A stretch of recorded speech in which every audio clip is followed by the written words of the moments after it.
So, still on the historical perspective, the reason selling is so important is because the process by which you take a raw material and you turn it into a product for sale, that process is the process that generates the wealth.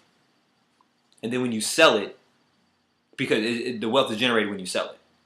Okay, if you receive a chunk of wood and you try to sell a chunk of wood, not a lot is being generated right there.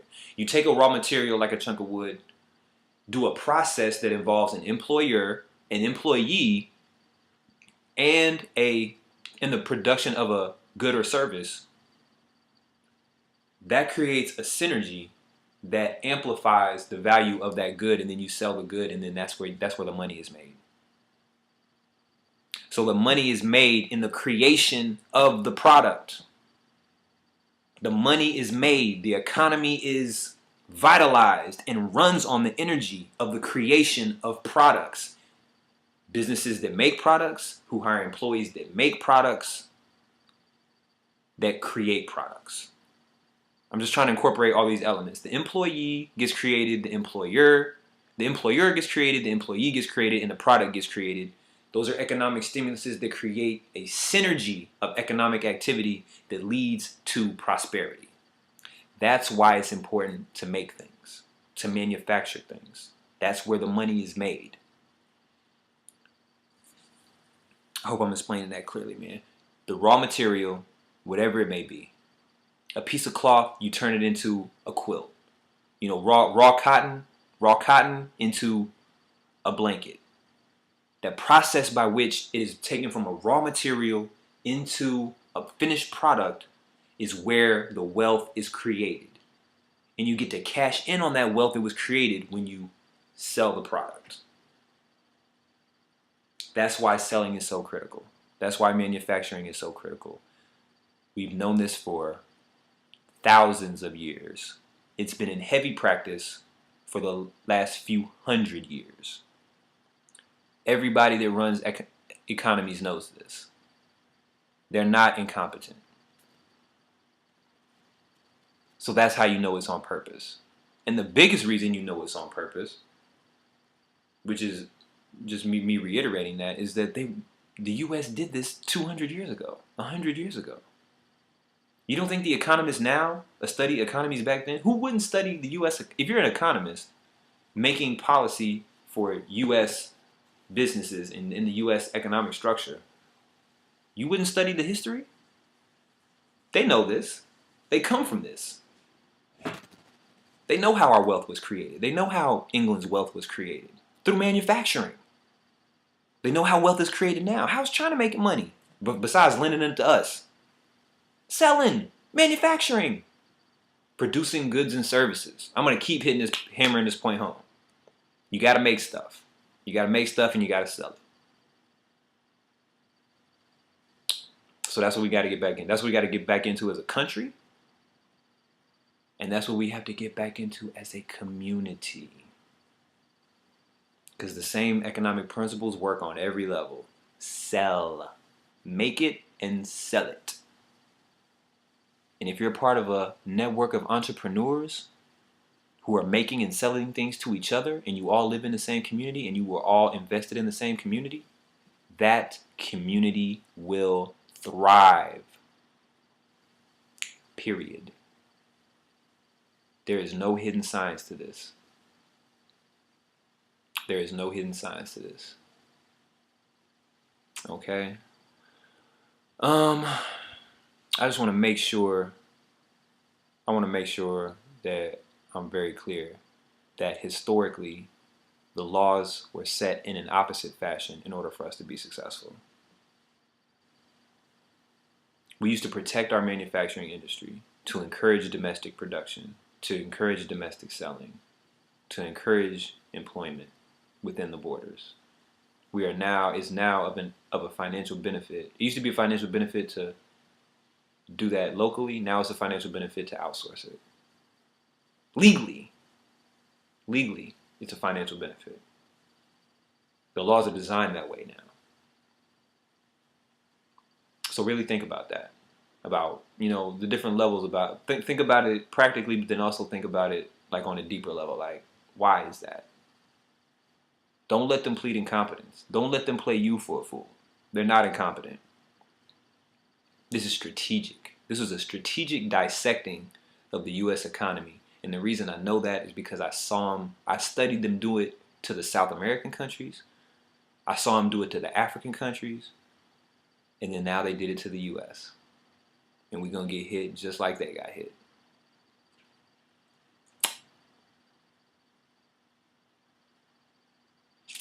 So, but I know I said it gets worse before it gets better. It could get a lot worse, like Mad Max Beyond Thunderdome worse, or it could get a worse like, you know, slight bump in the road, depending on how fast we flip this new scenario.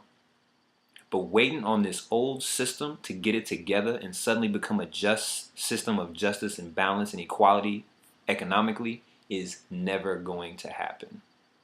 Not with the people that's running it now. So stop trying to make something into something it isn't. We got to build something.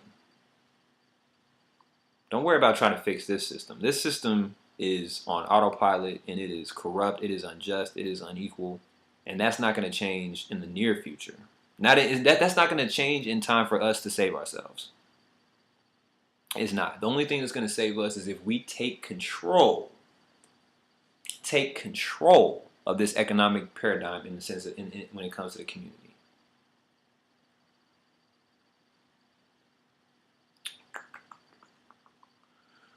Man, I know I've been repeating myself a lot. I know I said a lot, and I know I was talking a lot, and I hope you know what I might do. All right, I know what I'm gonna do. But I think I'm wrapping up now. We went through the current situation, we went through the historical situation. We saw why there was some, inconsistencies with that. Um, the bottom line is, man, you do things. There are certain principles that you follow that will make you successful in an economic sense, and there are certain principles that you follow and you won't be successful. Right now, we're following the laws that are not going to make us successful. Spending without producing, buying without selling. That's a no-go. That's a no-go. You got to do just as much selling as you do buying, which means we need products to sell. We need entrepreneurs. We need businesses in the community. That's what we need. Okay?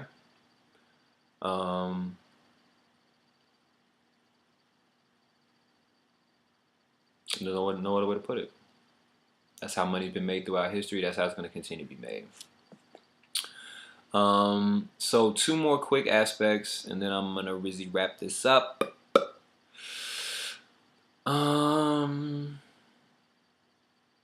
One thing that I hope this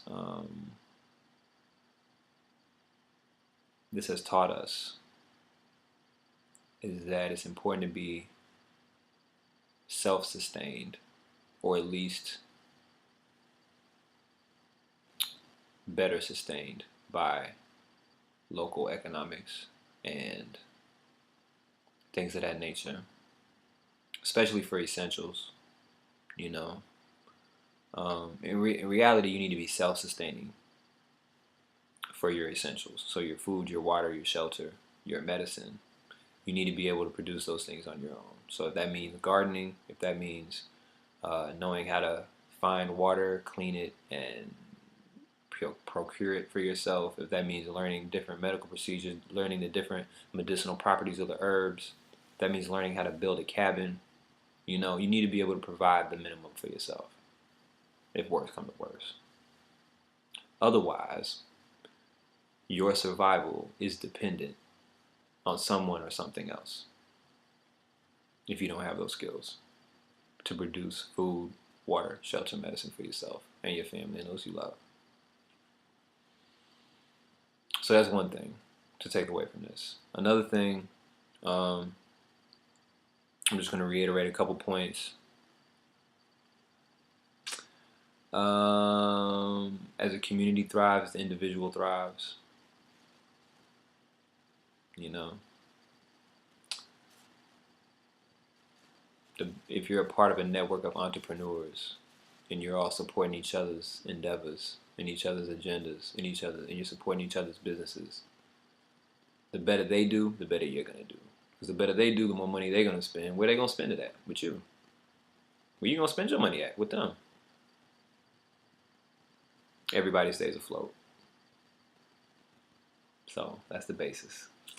Um, but again, the key aspects of this are integrity, because you got to do business with people who are honest and who sell good quality products and who operate with a level of honor and integrity. Otherwise, you're wasting your time. And then the people in that network of entrepreneurs need to be invested in the community. And what does that mean? That means that they spend their money in the community. That's what it boils down to. That's how you find out if somebody, are you invested in the community? Oh well, I live here, and you know I, I walk my dog here. No, no. Where are you spending your money at? Who are you hiring for your business? What businesses do you frequent? If you're getting supported by the community, then you support the community. The community comes and shop at your store. You spend your money in that same community to support that community right back. It's a reciprocal process. It leads to everybody thriving. Again, it's easy. This is so easy. This is so easy. Okay? So, we have reached the end. Let's talk about action.